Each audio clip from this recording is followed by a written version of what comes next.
Boa noite, queridos. Agora mais relaxado. Eu me perdi, simplesmente eu me perdi no horário e quando eu vi, já faltava 10 minutos para eu chegar aqui. Foi, eu não sei, né? Um apagãozinho assim, né?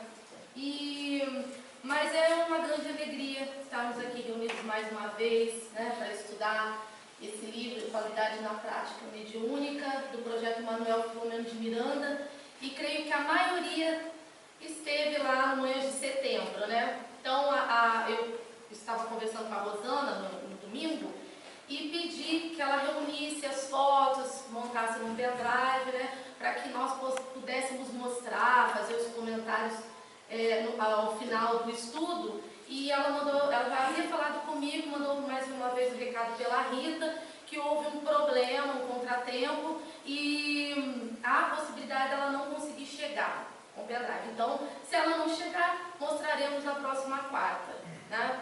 Mas está tudo tão recente, né? Tão vivo na nossa memória, né? Eu ainda estou com aquela música na cabeça, né? Vou passar um bom tempo com o evento Manhãs de Setembro na cabeça, né? A Cissa, a Monique, que fizeram parte da comissão organizadora, acredito que passaram meses dormindo e acordando, tem que resolver, tem que fazer, tem que alinhar isso, aquilo, né? E quando chega o evento a ser concluído, deve dar aquela relaxada, né? Um sentimento gostoso de missão cumprida, né? Vai falta dormir. E aí eu estava pensando nessa questão lá em casa, que assim deve ser a nossa vida espiritual, né? Esse trabalho de reforma íntima, de colocar em prática os ensinamentos do Evangelho, deve ser exatamente assim. Nós temos que vivenciá-lo 24 horas por dia, alinhando, né? Aparando as arestas, aquilo que está errado, consertando, nos preparando para o evento que vai chegar. Só que Manhãs de Setembro sabemos que é todo ano no mês de setembro. E o grande evento que estamos preparando não tem data e hora, só tem a certeza de que ele vai vir. E temos que estar preparados, né? Qual é o evento? A morte, a passagem, para quando chegarmos do outro lado da vida, estarmos relaxados, né? Quiçá até poder falar, lutei um bom combate, venci a luta e guardei a fé, né? Então, é muito gostoso, esse preparo todo causa uma agitação na casa, na gente, quem tem compromisso, né? Faz ensaio, arruma isso, e depois vem aquele dia bonito, iluminado de sol, não tivemos ventania, né? E fomos banhados pela luz do amor, da harmonia, né? Então, vamos ao estudo de hoje, que já faz mais de um ano que estamos estudando esse livro. Relativamente ele é fino, né? Mas tudo muito bem esmiuçado como deve ser, para que não haja dúvidas. Então nós estamos na segunda parte do livro, já quase finalizando a segunda parte.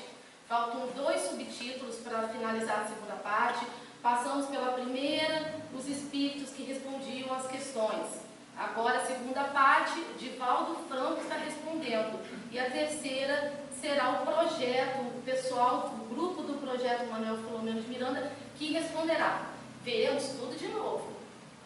Talvez com uma outra visão. Primeiro com a visão dos espíritos, depois com a do Divaldo, depois com mais tudo muito bem alinhado, né? E repetido de uma maneira a fixar, que não reste dúvidas, né? Que é preciso, para que possamos seguir em frente sem nenhum tipo de dúvida. Pois é. Tá vendo como é que estava o tico-teco hoje, meio lento? Ai, meu pai. A setinha aí. A setinha para baixo, para cima, para o lado, para cima. Não estou achando. Foi. Obrigada. Meio lenta, mas vamos lá. Então, a questão 67. Eu até ia esquecendo que o Luciano, sempre vou falar isso, que sempre vai acontecer. Eu estava comentando com o doutor Izê a semana passada. Nossa, ele está falando tudo que eu vou falar. E que é assim mesmo. É o desdobramento da pergunta dele, né? desdobramento, e eu acabei me confundindo, porque na quarta-feira passada eu já havia concluído o estudo, estava vendo só mais algumas questões e acabei confundindo o Alexander Akizakov com o William Crookes. Não é Crook, não é coisa de gordo, vai passar em comida até na hora do nome, né? É Crookes, né? Então, uma coisa assim básica que confundiu um russo com um britânico, tá?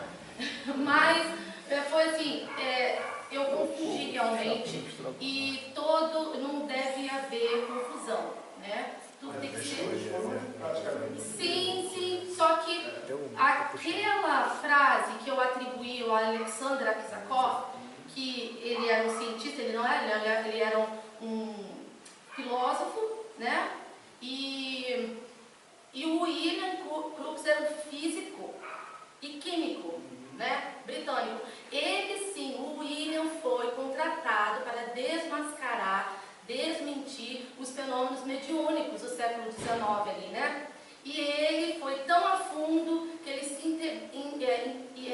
se convenceu, né? Porque ele viu que era real. Então ele falou a célebre frase de que os fenômenos mediúnicos não só são possíveis, como são reais. Então essa frase não foi dita por Alexander, e sim pelo William, ok?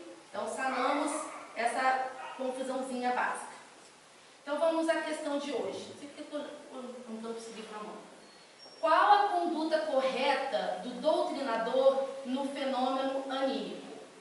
Então nós estamos falando nesse subtítulo de doutrinação. Como deve se preparar o doutrinador, né? Que atributos ele deve ter, e fomos passando, e agora chegamos qual a conduta correta do doutrinador no fenômeno anímico. Então vamos à resposta. A postura correta do doutrinador é a de esclarecer tanto o espírito encarnado como o desencarnado, mas cumpre-lhe deixar o médium perceber que a doutrinação está sendo direcionada ao seu inconsciente, a fim de que se mantenha mais vigilante, passando a bloquear a irrupção do fenômeno automatista, ou seja, a invasão, né, súbita da manifestação do seu próprio espírito. Nós já falamos desde o primeiro capítulo sobre animismo. Os espíritos já responderam sobre isso. O que é o animismo? O animismo é a manifestação do espírito do próprio médium, né? Temos fenômenos mediúnicos e fenômenos anímicos. Animismo não é uma farsa, é um fenômeno, né? Então, o médium é médium de si mesmo. E tem outros fenômenos, até um estudo que eu trouxe numa quarta-feira, falando sobre os fenômenos anímicos. Foi até uma quarta-feira de Santo Antônio de Pádua, que caiu exatamente, eu falei sobre ele. Ele foi um médium, né, ostensivo, e ele era médium de bicorporeidade. Ele salvou o pai dele, que estava em outro país, né, acusado injustamente, e ele foi até lá. Então o corpo físico ficou em um lugar e ele se materializou em outro, salvando o pai. Falamos do Eurípides Barçanufo e de vários outros padres que tinham esse fenômeno da bicorporeidade, que é um fenômeno anímico, porque é a manifestação do espírito do próprio médium.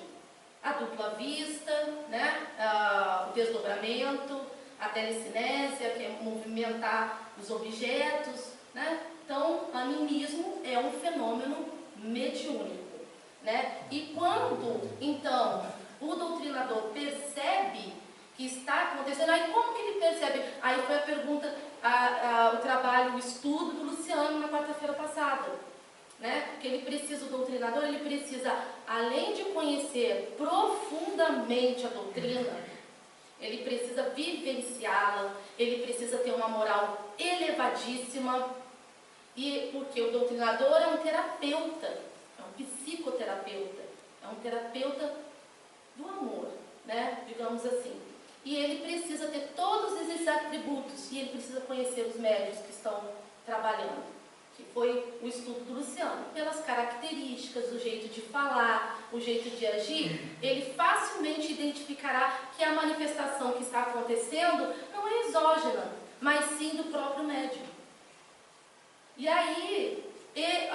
ele não pode, de maneira nenhuma, criticar, porque ele conhece a doutrina, ele sabe que o fenômeno anímico não é um problema, né?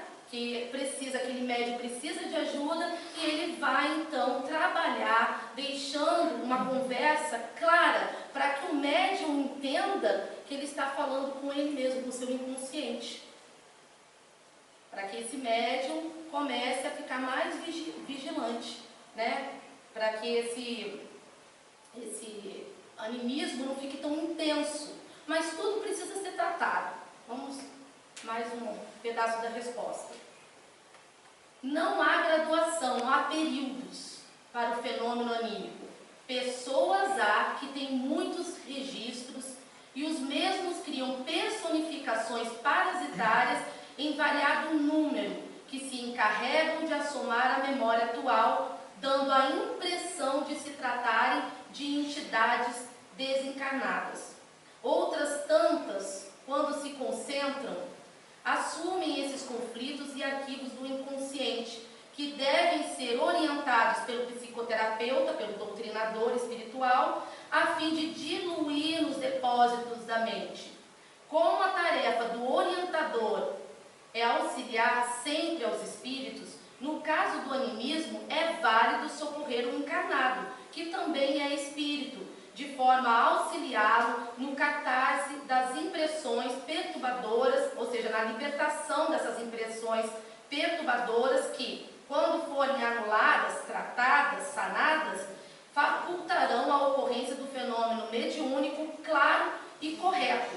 Então, o orientador, o doutrinador, o terapeuta, ele tem essa capacidade de identificar, e às vezes também pode receber o auxílio, né, da equipe espiritual de apontar aquele fenômeno acontecendo, e então ele vai tratar, sim, do médium, daquelas personificações que ele trouxe de vidas passadas, que está ali arraigada no seu perispírito, e toda vez que ele entra em transe mediúnico, vem à tona. E aí o psicoterapeuta vai tratando uma por uma. Já foi mostrado algumas vezes aqui, tem um vídeo do Divaldo falando sobre isso, que o animismo, no início, 90% é animismo, 10% mediunismo, né? A mediunidade, né? Uma manifestação mesmo, né? de um espírito sofredor. E com o passar do tempo, com o trabalho, com a dedicação, né? Com a responsabilidade do médium, isso tende a diminuir, mas não vai sumir. O animismo faz parte da mediunidade, né? Eles trabalham juntos. Vai diminuir, mas não vai sumir. Pode ficar permanentemente havendo essas manifestações?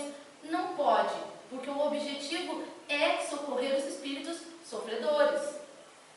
Então, o médium, com suas personificações passadas, sendo atendido, vai se diluindo, né? Vai livrando o médium dessas impressões, e aí ele vai dando, então, espaço para realmente os espíritos sofredores que vierem atrás. Pode falar. É como se ele fosse socorrido primeiro, para depois ele conseguir. Para que ele possa ficar, então, curado, fortalecido. Então, ele vai ser tratado, porque ele é um espírito. Ele está encarnado, mas é um espírito e traz de outras vidas. E aí, depois, ele vai ficar livre para trabalhar, tá? Então, só para dar essa diferenciada da mediunidade e o animismo, definir exatamente cada um no seu lugar. Então, a palavra animismo vem do latim anima, que significa alma, e foi usada pela primeira vez por Alexander Aksakoff, como falou o Luciano na semana passada, em seu livro Animismo e Espiritismo, para designar todos os fenômenos intelectuais e físicos que deixam supor uma atividade extracorpórea ou à distância do organismo humano, e mais especialmente os fenômenos mediúnicos que podem ser explicados por uma ação que o homem vivo exerce além dos limites do seu corpo.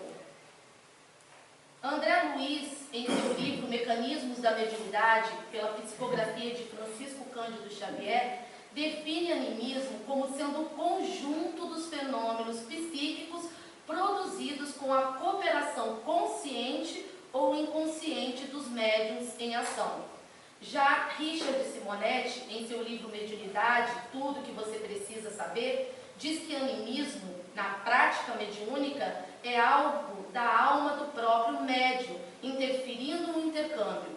Ramatiz, no livro Mediunismo, pela psicografia de Ercílio Mais, diz que animismo, conforme explica o dicionário do Vosso Mundo, é o sistema fisiológico que considera a alma como a causa primária de todos os fatos intelectivos e vitais.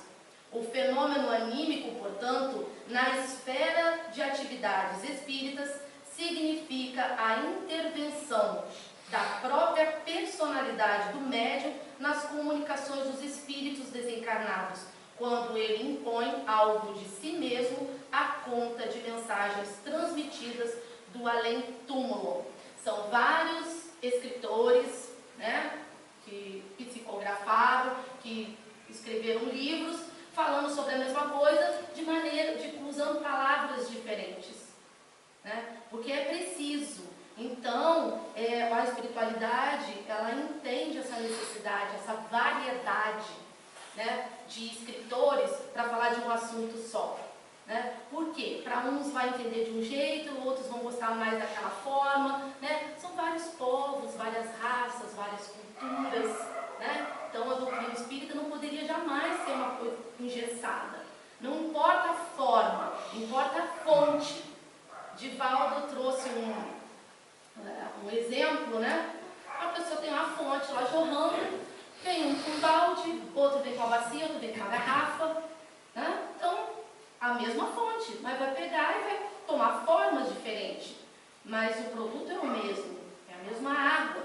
Né? Então existem vários povos, raças, nações, culturas, costumes, gostos. Às vezes eu falo assim, olha, eu gostei tanto daquele livro, mas aí um irmãozinho vai falar, ai, para mim não deu para ler. Não consegui ler, não entendi, vai gostar de outro. Então por isso essa variedade, mas todos estão trazendo a mesma explicação, a mesma visão, né? A mesma verdade. Animismo e mistificação é outro erro que costumamos pensar que animismo é a mesma coisa que mistificação, e são coisas completamente diferentes. No entanto, mistificação é outra coisa completamente diferente, caracterizada pela fraude consciente do médium e a simulação premeditada do fenômeno mediúnico, com a intenção de enganar os outros.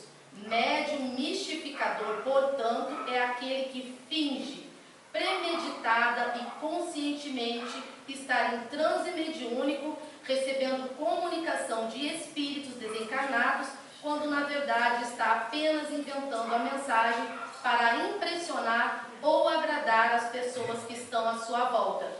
Claro, transparente, né, como a luz.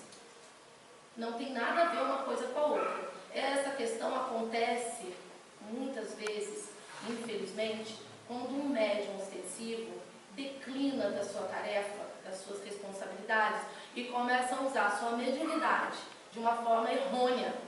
E aí chega um certo ponto que lhe é retirada. A mediunidade lhe é retirada, cessa. E ele, por orgulho, por vaidade, continua de uma forma, aí sim, mistificação, fraudando as comunicações, fraudando os fenômenos mediúnicos, enganando conscientemente a quem está à sua volta. A atuação anímica do médium, agora já falando de animismo, por sua vez, acontece de forma quase sempre inconsciente, de modo que o próprio médium dificilmente consegue perceber a sua própria interferência ou participação no fenômeno que manifesta, não conseguindo separar o que é seu do que é criação mental do comunicante, ou seja, de um espírito desencarnado, mesmo quando o fenômeno em si é consciente. Então, geralmente, o médium, né, está tendo uma manifestação anímica, ele não consegue perceber. Então, o doutrinador, o terapeuta, o psicoterapeuta é que vai fazer ele entender que é dele. Vai tratar, vai conversar e vai mostrar para ele tal. Pode, depois da reunião, chamar a parte, conversar, explicar, né, o procedimento, né, o que fazer, como estudar, como proceder para resolver este problema. Né? Alguém tem alguma pergunta? Ficou claro, né? É o que nos diz Hermínio Miranda em seu livro Diversidade dos Carismas, das personalidades, né, do passado. Quando eu li isso, eu fiquei pensando que antigamente a gente ouvia falar tanta coisa que não se ouve mais. Mas antigamente se ouvia muito falar sobre a tal da dupla personalidade, não é? Que tinha pessoas que eram identificadas com dupla personalidade. E assim, completamente diferentes, né? Então, casos de pessoas realmente que tinham essa atividade anímica tão intensa que aquela personalidade de uma vida passada se manifestava. Não é? Pessoas que se transformavam assim, não tem nada a ver com aquele negócio que é bipolaridade, não. Era dupla personalidade mesmo, né? E hoje em dia a gente quase não ouve falar disso. Quando afirma que o fenômeno fraudulento nada tem a ver com o animismo, mesmo quando inconsciente. Não é o espírito do médium que o está produzindo através do seu corpo mediunizado, para usar uma expressão dos próprios espíritos, mas o médium como ser encarnado, como pessoa humana que não está sendo honesto, nem com os assistentes, nem consigo mesmo. O médium que produz uma página por psicografia automática com os recursos do seu próprio inconsciente não está necessariamente fraudando, e sim gerando um fenômeno anímico. É seu espírito que se manifesta. Só estará sendo desonesto e fraudando se desejar fazer passar sua comunicação por outra, acrescentando-lhe uma assinatura que não for a sua, ou atribuindo-a deliberadamente a algum espírito desencarnado.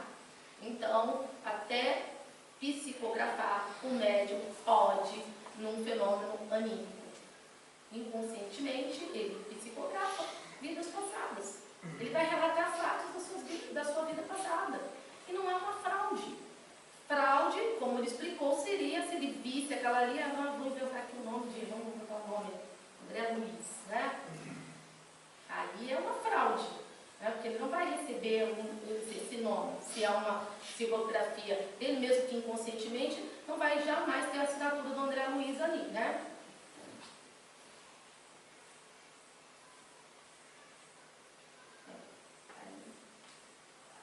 Animismo não é defeito mediúnico, então não é um defeito. O animismo faz parte da mediunidade. O animismo não é, portanto, defeito mediúnico e nem deve ser tratado como distúrbio ou desequilíbrio da mediunidade ou do médium.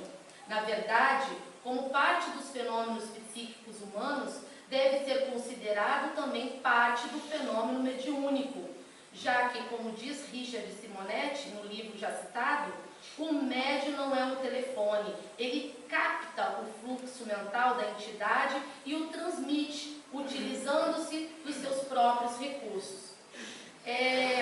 Antigamente também se ouvia muito falar paranormalidade. Hoje quase não se vê falar isso. Eu lembro meu criança assistindo o Fantástico, eu ficava morrendo de medo daquele padre Quevedo. Porque ele mostrava os fenômenos paranormais, né? Ele queria, mas os parapsicólogos que estudavam a paranormalidade, que são os fenômenos sobrenaturais, né? Eles acreditavam no fenômeno anímico. Eles acreditavam porque para eles, para o próprio padre Quevedo, era produzido pela mente da pessoa. Então era possível, porque uma mente diferente, até atribuído a essa mente diferente, o fato de aparecer espíritos em fotografias. Ele falava que a mente era tão, né, projetada para que acontecesse que causava essa impressão no filme de fotografia. Então eles acreditavam no mas não na mediunidade, que existiam espíritos né, que viessem a fazer aquele fenômeno, mas no anímico eles acreditavam sim. Tá?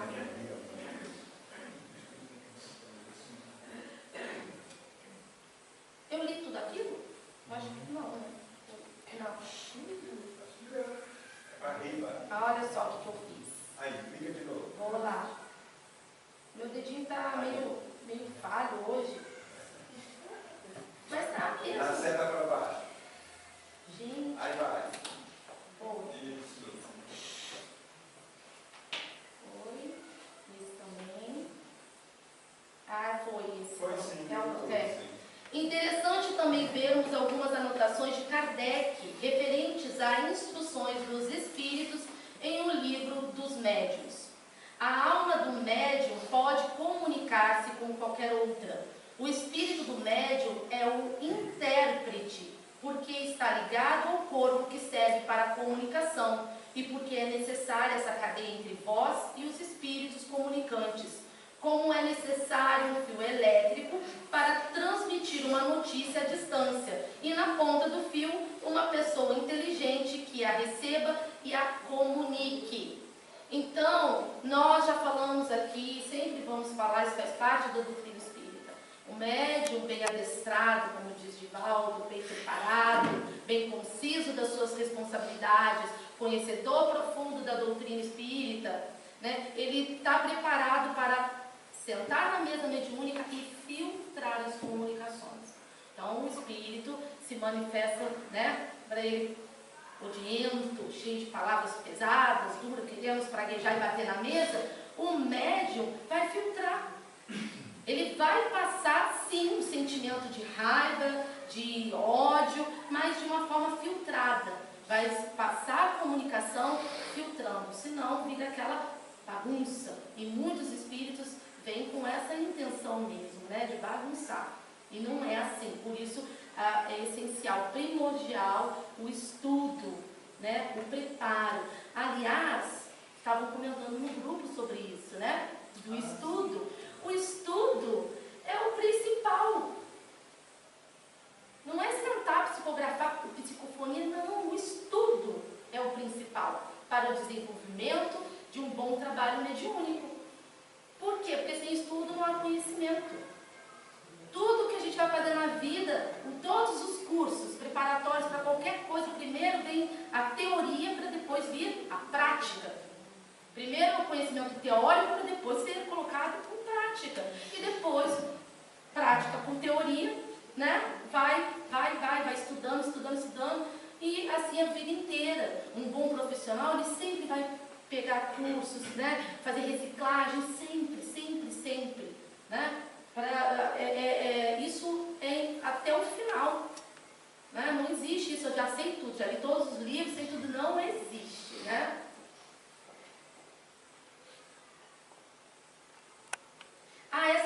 Essa foto foi a melhor foto que eu encontrei para retratar esse caso do animismo, das personificações que foi tão falada, a variedade dos carismas, né? Então nós vemos uma jovem, uma vida passada ali com uma roupa de época, mais atrás um homem, mais uma menina, e assim ela vem trazendo atrás de si as suas vidas passadas, né? Podemos afirmar aí que se fosse eu nessa foto, lá no finalzinho ia ter o quê, gente? Uma calopsita, né?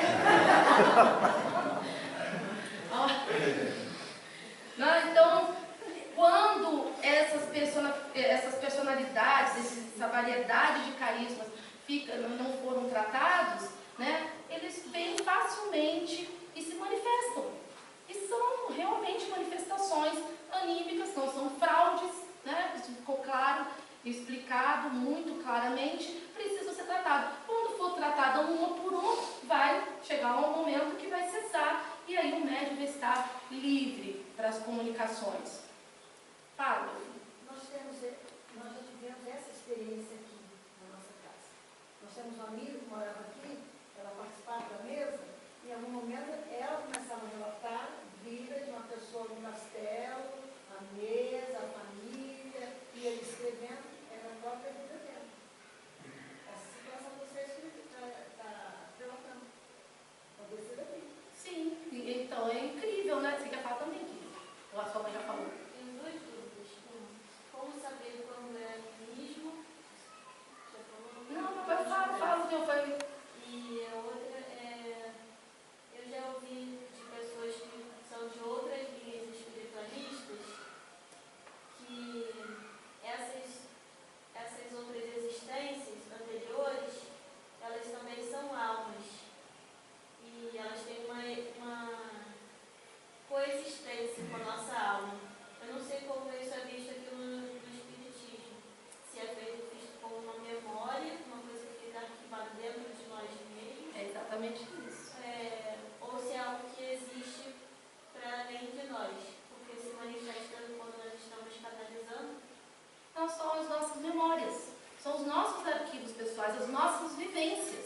pessoais. Então não é uma outra alma, senão nós teríamos várias almas, seríamos vários espíritos. E não é, essas personificações, ali está retratando, de uma forma assim que aparece, mas tudo que essa moça foi, o mesmo espírito numa vida passada foi aquela senhora, o mesmo espírito foi aquele senhor, é o mesmo espírito, só que guarda essas impressões. Por que que isso acontece com uns e não acontece tanto com outros? Por exemplo, se eu sento aqui, eu não participo. Se for para eu participar um dia, eu sentar aqui e começar com uma intensa um movimento de animismo. Vim, aí o doutrinador vai me tratar de uma vida, vai vir outra memória, outra pessoa. Por que isso? E não acontece com uma outra pessoa que vai começar o trabalho na mesa mediúnica junto comigo, já não vai ter tanto essa manifestação anímica, porque em outras vidas ela já foi tratada, já foi diluído lá numa outra vida, ela já sentou numa mesa, ela já recebeu o tratamento, então ela não tem tanta memória a ser tratada, né? E como identificar o animismo foi a questão passada pelo Luciano. Então, por que é tão necessário o grupo, né, ser fechado? Todo mundo se conhecer intimamente.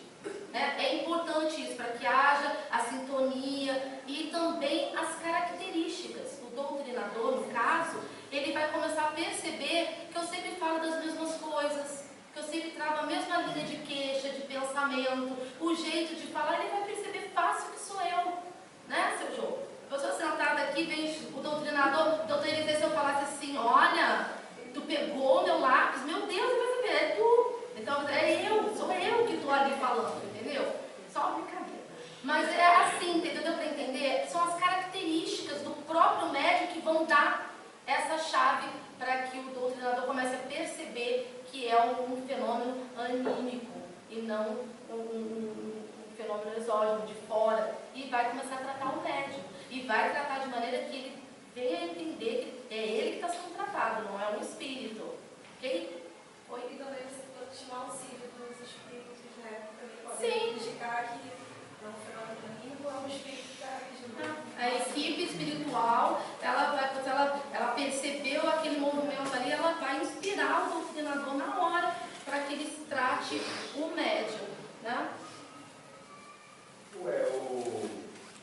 A terapia de vidas passadas é uma terapia anímica, não é?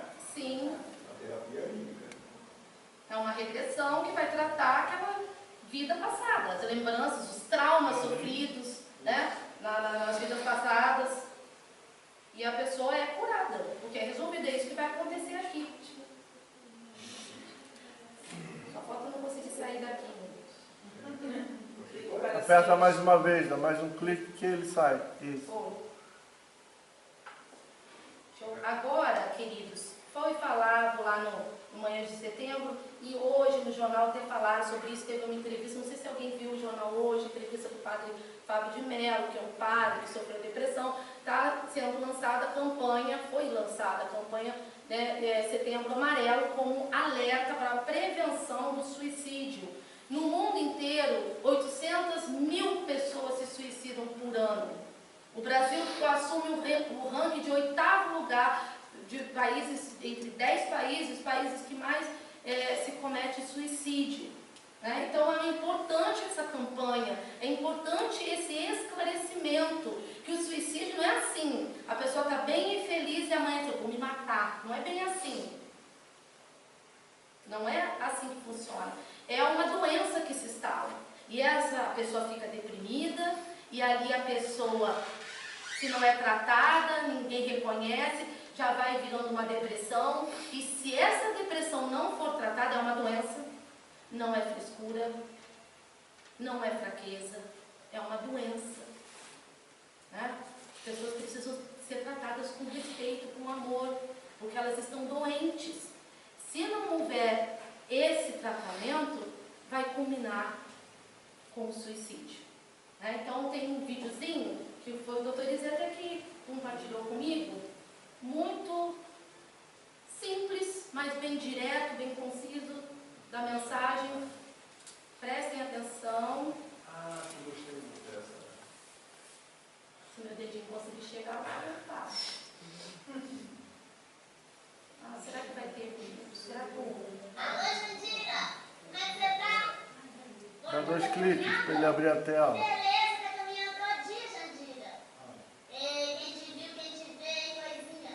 Isso um dia você tá com aqueles pensamentos de morrer, agora você tá caminhando.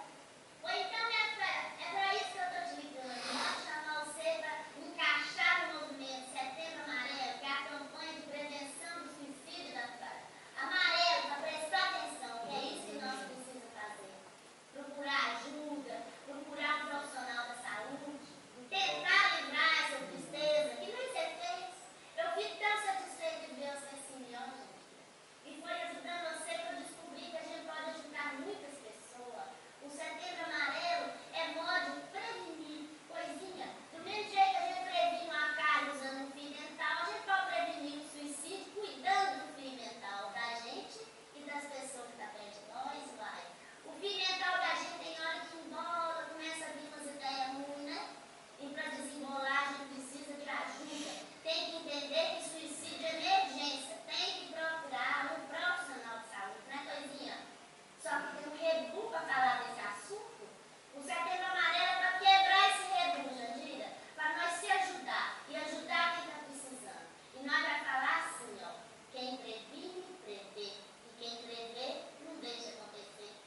Vamos encaixar? Então tá, coisinha. Tchau.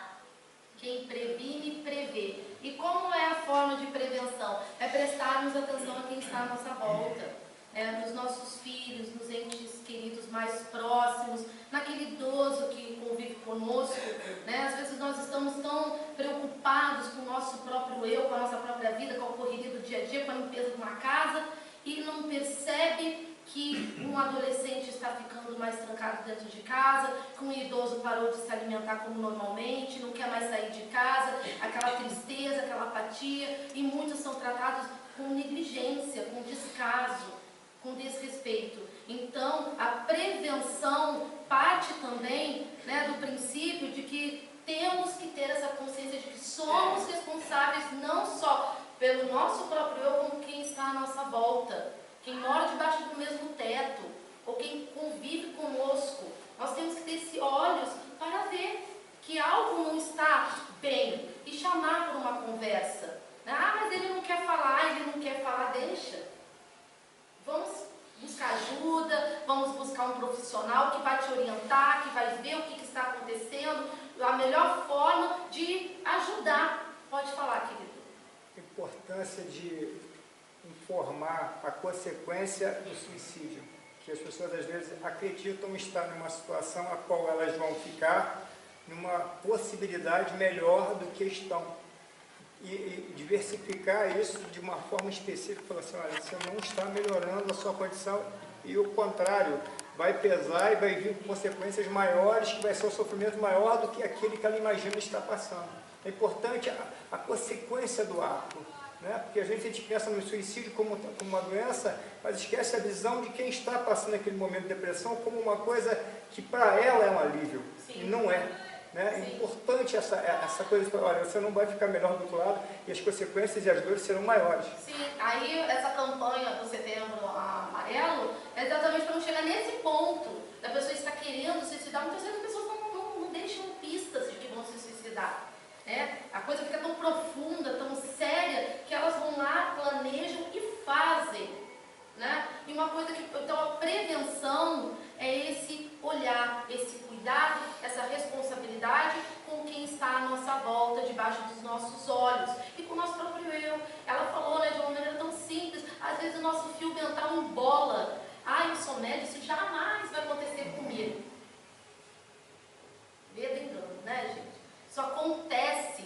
Então, o que nós temos um pouquinho mais de cuidado, porque nós estamos trabalhando na nossa reforma íntima, começa a embolar o tal do fio mental, né? Ainda tem o agravante que vem os inimigos espirituais, aproveitar essa queda de vibração para vir em cima, é correr, procurar fazer um atendimento fraterno, buscar entender, colocar para fora, procurar ajuda. Então, sempre alerta, por isso o amarelo, né? É o semáforo, né? Que fica ali, ó. O amarelo é a atenção, é o alerta. Então, eu achei muito pertinente trazer isso agora no início do mês de setembro. Cissa, queres falar algo? Eu tenho 5 minutos. Olha, a Rosana não não conseguiu chegar, então as fotos do nosso evento ficará para a próxima quarta-feira. E eu agradeço a atenção de vocês mais uma vez, e que Mãe Maria de Nazaré nos cubra sempre com seu doce olhar e com seu manto de amor.